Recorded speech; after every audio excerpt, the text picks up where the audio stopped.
Welcome, traveler. Hello guys. So in this video I'm painting a rooster. I don't want to say because it can be mistaken for something else. So I'm gonna say rooster because it's the same thing.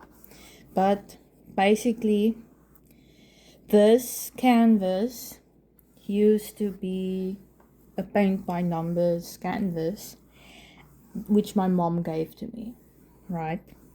And I did start to paint it, the paint by numbers. It was a picture of the Eiffel Tower with a woman in front of it and like lots of balloons. And then it was like paint by numbers. But I realized I can't paint the numbers. I can't paint in the lines because it's just frustrating, and then the colors aren't even like, if you shine the colors, like if you put the light at the back of the canvas, you would see through the canvas, and that annoyed me so much. And then again, I couldn't paint in the lines, so paint by numbers is just so frustrating. But I have done it before and it can be fun, but I don't like the Eiffel Tower as much because my mom has an obsession with it. So I'm kind of like very tired of seeing the Eiffel Tower. No offense. Anyway, so I went and paint over the paint by numbers blocks on this canvas. I'm not sure if I'm offending anyone by saying that. Net gaan whitewash hierso. So I put a few layers of gesso on. I don't know what gesso is, but they told me to put that on the base of the canvas, basically. I think to make it not as see-through, to make like a base for you to paint on. So I did that, but I had to put on a few layers of it because you could see the lines through the canvas. I could have actually just took one of my other canvases that just a normal one to paint on, but I think I just got frustrated with myself and then decided I'm gonna make my own thing. So anyway, so the picture that I'm painting is a photo of a rooster from my boyfriend's farm, or his family farm. So we'll get there to the story, but at the moment I'm giving the canvas just a blue like wash over, but it's not really going in. It's like very watery, so it must actually just dry. It's very grainy. I think it's because of the gesso, but whatever, we're doing this. It just needs to dry. Basically, if you give your painting underline color, it will make like a different like you to, it will give like a different you or like vibe to what you're painting. So, and I'm going with blue. I actually wanted to go with red, but it's a quite sad story, so needs like a very melancholic vibe, but the picture is quite cool, so we'll get there. Almost done with the blue washing of this. Not sure if I need to go a bit darker, we'll see. Also, the table is not very sturdy, so you guys might be jiggling a bit. It's been a few days. I did the background, tried to do some clouds, as you can see. Clouds are not my best thing to paint and draw and whatever, and I'm too lazy to watch a tutorial about it, so I kind of just went and winged it a little bit. So just kind of went over with the white and the blues and whatever for the sky. So I'm gonna start now with the background of the sandy background. I have a lot of yellows here. Kind of looks the same, but it's actually different kinds. This is yellow ochre.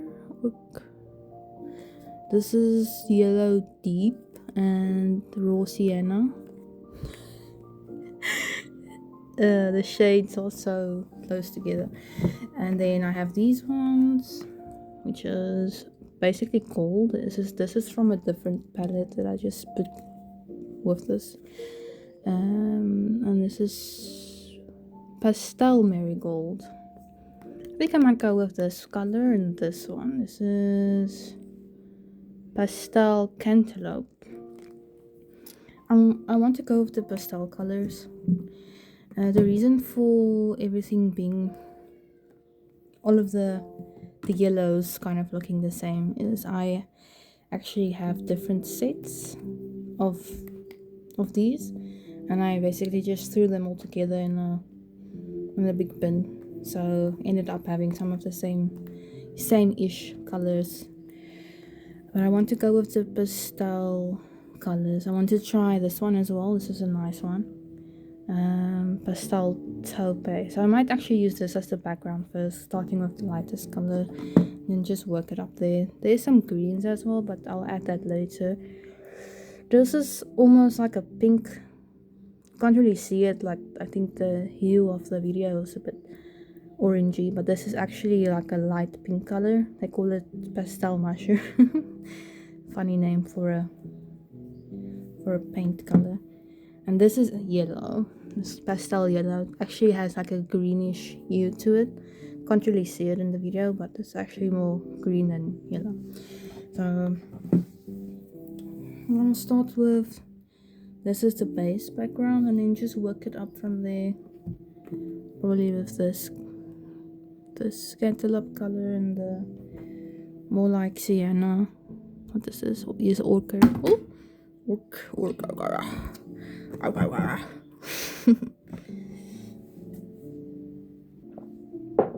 I'm still gonna add some stuff to the sky, but it's not completely done. I was very hasty when I did it. So I'm still gonna add some stuff to it just to make it pop a bit more. Anyway. Skipping to the voiceover part of the video. As you can see, I'm drawing triple speed at the moment. That is my actual speed that I'm drawing. I had to put the previous parts in slow motion so you could actually see what I was drawing, but this is my actual speed. So yeah, I have to do a voiceover because I can't talk in that state. So as you can see, I'm doing the background. I'm still busy with it. It really takes a long time. I'm not someone that just puts like 2 brush strokes on a canvas and then it's a masterpiece. I'm not like that. I'm too amateur for doing things like that. So I really go over and over and over until I think it looks more or less right. Um, Backgrounds are not my best things, and also painting is also not my best medium to do, but I've started liking it a bit more just because it's way easier to go over mistakes. Um, and I do have a tendency to press quite hard on pencils, which is not good for my fingers. So painting is a lot more relaxing, I would say. It's a different type of relaxing. Like, I still like to draw, still something I prefer. I've just started painting a bit more recently. Um, it's just something about it that's just so relaxing. um yeah, and as you can see, I'm doing now the green parts, of the background. Obviously I am struggling with that because there is sand in between the green grass and it's difficult to portray that. um yeah, I think it looks okay. I'm obviously adding the bigger parts first before putting in the details. You can see what I'm doing. Going from lightest to darkest and then adding highlights afterwards. I must say I really struggled with doing the sandy parts. That took me a long time to do. Um, yeah, but I see I'm getting there slowly but surely. Moving on to more detailed stuff. I'm using that plastic, I don't know if you call it a knife, but you use it mainly if you're doing oil, like oil paintings. I've seen people use it doing oil paintings for texture and whatever, but that plastic knife thing, I use that to get a very thin line, very thin lines for the fences. I did end up removing those ones because they were too thick. Was quite frustrated with that, so I removed it, but at the end of the video I put it back. So, but it's gonna look like that for a bit. um I also decided to paint over where the rooster's arms were, because I was anyway gonna paint over it when it was dry, and I didn't want it to look wonky where the arms went over the the brush. I can say that. As you can see, the left side has a lot more detail now. I think I was happy with that. Obviously the actual farm is not that too green, it's more sand. But yeah, I really struggled with getting the sand part in the painting, um like the textures and whatever. So but it's more or less, it's there. You can see it's a road, and yeah, that's all that matters. It's not the main attraction. um yeah, I also started putting in some buildings, and I was a bit more rough with where I put my brush strokes, because I started getting a feeling of how I wanted it to look and more or less what to do. I was a bit more cautious on the left side than I was on the right side. I don't know, it always happens like that when I paint something. But it turned out okay. Like it turned out looking more or less the same on both sides, so that's fine. Um, yeah, I definitely went over that road a few times. Um, I think that's much just the process of painting. You can go over and over and over until it looks right, you know. So I'm still busy with that. I really struggled with the buildings as well. I also used the I think it's a palette knife. I think you call it a palette knife to make like a rustic kind of texture on the buildings, but yeah, you wouldn't see it there. So because I'm drawing 3 times faster than normal. Um, I was quite scared to add the trees because I didn't think they were gonna look like trees at all. I thought it was gonna look like blotches, green blotches, but yeah, it turned out looking like trees, so that's fine. I'm really taking long with that detail, so like it's not ending, just keeping on going, going, going. think I'm adding, yeah, there was a big, yeah. You can see now, adding more details using the palette knife there. Um, that's really, like, that's so helpful. It creates like this really realistic looking fence. It's really good for drawing tree bark as well, and like the snow effect on mountains if you want to use palette knives. Takes a lot of stress away if you're like very detail oriented, because it kind of does that for you in a sense. But yeah, the background's coming in a bit more live, so yeah, I was pretty happy with that in the end. I must just go over to the rooster now. Come on, go to the rooster. Go to the rooster, please. So, this rooster's name is Olaf. His name is Olaf, and he lived on a farm. And Olaf is a very naughty boy. Yeah. Um, yeah, unfortunately, this story is quite tragic, because he's not with us anymore. I did not have the opportunity um to meet him, unfortunately. I only know about him. Apparently, he grew up in he grew up in a bathroom with other chickens. I don't tell me why. Oh well, yeah, chicks. It was him and a lot of chicks.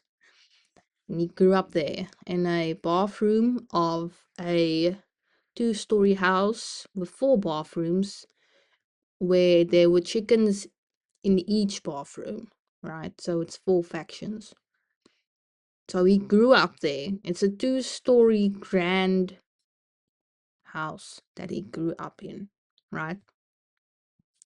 And eventually that house grew too crowded. There was other hens and roosters there. The roosters were never very fond of him because he was like Bear Grylls between, I don't know, people that are not Bear Grylls. Um, yeah, so he was moved to the farm. I think all of the chickens were moved to the farm eventually. And there he had to be separated from the other roosters because he liked to get into fights, like a lot of fights. He always had bruises on his head, on his mohawk. There was always these little blood bruises and whatnot because he was always fighting with the other roosters for a girl, for a girl. Um, that's just what roosters do, right? They like to fight. They like to pick fights. Um, and that's what he liked to do. So he had to be separated from them, and he was kept around the house with some other hens as well, so that the people could keep an eye on him. And because he was fighting so much, he actually got blind in one of his eyes. So he's also blind in one of his eyes. Okay. And that ended up with him becoming, I don't know what the English word is for this, but he became, no, yeah, he got more domesticated because of it. Because one of the humans could sneak up on him and pick him up because he couldn't see them from the one side because of his blind eye, right? So he became domesticated. He would be carried around on the farm to random places, go hang out with the sheep, sleep in the house, all of that. Um, Very, very domesticated. Kind of looked like a very chill guy. And he lived a full life, actually. He lived a full life. I think he has a lot of children. I've never met these children. But he had a very full life. Yeah, I don't know. That's quite romantic, isn't it? I think he had hundreds of chicks. 10,000 babies. I don't know. I don't know how many eggs have been laid with his genes. Yeah, anyway, this is actually a reference photo that I'm using. So you have seen the cell phone in the background, and I'm using the reference photos in this. It's a very, very majestic photo of him. So that's why I painted it, because I thought he looked so freaking cool. He's like guarding the whole farm. So yeah, that's quite cool. I just thought he looked quite cool, and I've heard so many stories about him. But yeah, all stories come to an end, right? So he eventually did pass away. I have no idea how or when, but it sounded like he passed away of old age, which is actually a very rare thing for a rooster, I would say, because sometimes they usually get killed for to be eaten, and he just died of old age. So that's a pretty good life for a bird, I think. Yeah, I really would have wanted to meet him, because I want to pick up a rooster and I never have picked up one, and he was quite chill with that. So yeah, so farm animals are quite scared to be to be near humans most of the time. Depends how much you've handled them one on one. Like, they are chill with you, but they would not want you to be near them. Like, they would still want their personal space. Um, Especially chickens, right? They tend to run away. Um, it just sounds kind of funny saying that. Um, yeah, but most of the time, farm animals are chill with you if they are near humans a lot. But if you don't usually work with the animals a lot, they are quite skittish of you. So a rooster like him being that domesticated, it's quite cool. He was very chill, apparently. Well, like with humans, not with other roosters specifically. And also his name was given to him because he looked like one of the guys from Skyrim that also had a Viking guy that also only had one eye, or was blind in one eye. So that is how he got his name. Olaf. Olaf. Yeah, it's not a reference to alcohol. It's a name from a game character. Um, yeah, that is the story. Just doing a bit of lost details. Um, I think the painting came out quite nice. I was actually quite surprised with what I could do with the paint, because usually it is quite a disaster when I do paint. I also always struggle to write my name with paint. Like, it's like the worst part for me is to put my name on the painting, because I struggle. uh, so sometimes I use pencils, like pens, just to write my name on rather than using paint, because it always turns out to be like a blotch or looking like a 3-year-old's handwriting. So, but anyway, that is the end of my story. I wish I could tell you more of this guy, but that is all we have time for. And thank you for watching, and I will see you in the next video.